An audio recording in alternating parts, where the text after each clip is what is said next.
Driving licence നേടാൻ ആഗ്രഹിക്കുന്നവർക്ക് ഒരു പുതിയ മാറ്റത്തിന് സാക്ഷ്യം വഹിക്കേണ്ടി വരും. കേരളത്തിൽ ലേണേഴ്സ് ടെസ്റ്റിൽ ഗണ്യമായ പരിഷ്കാരങ്ങൾ വരുത്തിക്കൊണ്ട് മോട്ടോർ വാഹന വകുപ്പ് പുതിയ നിയമങ്ങൾ കൊണ്ടുവന്നിരിക്കുന്നു. ഇതിൽ ഏറ്റവും പ്രധാനപ്പെട്ട മാറ്റം ലേണേഴ്സ് ടെസ്റ്റിനുള്ള ചോദ്യങ്ങളുടെ എണ്ണം 20-ൽ നിന്ന് 30 ഉയർത്തി എന്നുള്ളതാണ്. ഇനി മുതൽ 30 ചോദ്യങ്ങളിൽ 18 എണ്ണത്തിന് ശരിയുത്തരം നൽകിയാൽ മാത്രമേ ഒരു അപേക്ഷകന് ടെസ്റ്റ് വിജയിക്കാൻ സാധിക്കൂ. നിലവിലത്തേത് 20 ചോദ്യങ്ങളിൽ 12 ശരിയുത്തരങ്ങൾ മതിയായിരുന്നു. ഈ മാറ്റം അപേക്ഷകരെ കൂടുതൽ ഗൗരവത്തോടെ പഠിപ്പിക്കാൻ പ്രേരിപ്പിക്കുമെന്നാണ് അധികൃതരുടെ വിലയിരുത്തൽ. മോട്ടോർ വാഹന വകുപ്പ് പുറത്തിറക്കിയ പുതിയ അറിയിപ്പ് അനുസരിച്ച് ഈ മാറ്റങ്ങൾ ഒക്ടോബർ 1 മുതൽ പ്രാബല്യത്തിൽ വരും.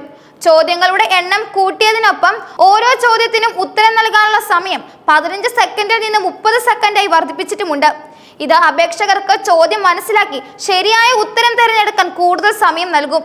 ഈ മാറ്റങ്ങളെല്ലാം ഡ്രൈവിംഗ് ലൈസൻസ് നേടാൻ ആഗ്രഹിക്കുന്നവരുടെ റോഡ് നിയമങ്ങളെക്കുറിച്ചുള്ള അറിവ് വർദ്ധിപ്പിക്കാനും കൂടുതൽ സുരക്ഷിതമായ ഡ്രൈവിംഗ് ശീലങ്ങൾ വളർത്താനും ലക്ഷ്യമിട്ടിട്ടുള്ളതാണ്. പുതിയ മാറ്റങ്ങൾ അനുസരിച്ച് അപേക്ഷകരെ സഹായിക്കുന്നതിനായി മോട്ടോർ വാഹന വകുപ്പ് ഒരു പുതിയ മൊബൈൽ ആപ്പും പുറത്തിറക്കിയിട്ടുണ്ട്. MV ഡിലീറ്റ്സ് എന്ന ആപ്പ് ലേണേഴ്സ് ടെസ്റ്റിനായുള്ള ഒരു സമഗ്ര പഠനത്തിന് സഹായിയാണ്. ആപ്പിൽ ലേണേഴ്സ് ടെസ്റ്റിനായിട്ടുള്ള സിലബസ്, മാതൃകാ ചോദ്യങ്ങൾ, മോക്ക് ടെസ്റ്റുകൾ, റോഡ് നിയമങ്ങളെ കുറിച്ചുള്ള വിവരങ്ങൾ എന്നിവയെല്ലാം ഇവയിൽ ലഭ്യമാണ്. അപേക്ഷകർക്ക് ഈ ആപ്പ് ഉപയോഗിച്ച് സ്വയം പരിശീലനം നടത്താനും യഥാർത്ഥ ടെസ്റ്റിന് തയ്യാറെടുക്കാനും സാധിക്കും. ഈ ആപ്പിലെ മോക്ക് ടെസ്റ്റുകൾ വിജയകരമായി പൂർത്തിയാക്കുന്നവർക്ക് റോഡ് സേഫ്റ്റി സർട്ടിഫിക്കറ്റ് ഓൺലൈനായി തന്നെ ലഭിക്കും. ഈ സർട്ടിഫിക്കറ്റ് ഉള്ളവർക്ക് ഡ്രൈവിംഗ് ലൈസൻസ് ലഭിക്കാനുള്ള നിർബന്ധിത റോഡ് സേഫ്റ്റി ക്ലാസുകൾക്ക് പങ്കെടുക്കേണ്ടതില്ല. ഇത് അപേക്ഷകരുടെ സമയം ലഭിക്കാനും സഹായിക്കും. പുതിയ നിയമങ്ങൾ അപേക്ഷകർക്ക് മാത്രമുള്ളതല്ല, ഡ്രൈവിംഗ് സ്കൂളുകളിലെ ഇൻസ്ട്രക്ടർമാർക്കും ഈ മോട്ടോർ വാഹന വകുപ്പ് ജീവനക്കാർക്കും ഇത് ബാധകമാണ്. ഡ്രൈവിംഗ് സ്കൂൾ ഇൻസ്ട്രക്ടർമാർ റോഡ് സേഫ്റ്റി സർട്ടിഫിക്കറ്റ് നേടുന്നത് നിർബന്ധമാക്കി. MV ഡിലീറ്റ്സ് ആപ്പ് വഴി ഈ സർട്ടിഫിക്കറ്റ് നേടാൻ സാധിക്കും. ഇൻസ്ട്രക്ടർമാർ ഈ ടെസ്റ്റ് പാസ്സായാൽ മാത്രമേ അവരുടെ ഇൻസ്ട്രക്ടർ ലൈസൻസ് നിലനിർത്താനും സാധിക്കൂ.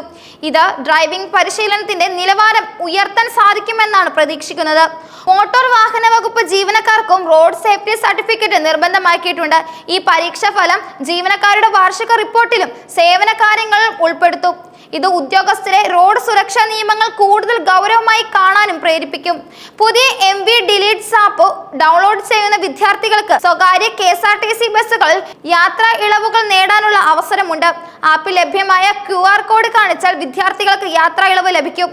ഇത് വിദ്യാർത്ഥികളെ ആപ്പ് ഉപയോഗിക്കാൻ പ്രേരിപ്പിക്കുന്നതിനോടൊപ്പം റോഡ് സുരക്ഷയെക്കുറിച്ച് അവബോധം നൽകാനും സഹായിക്കും.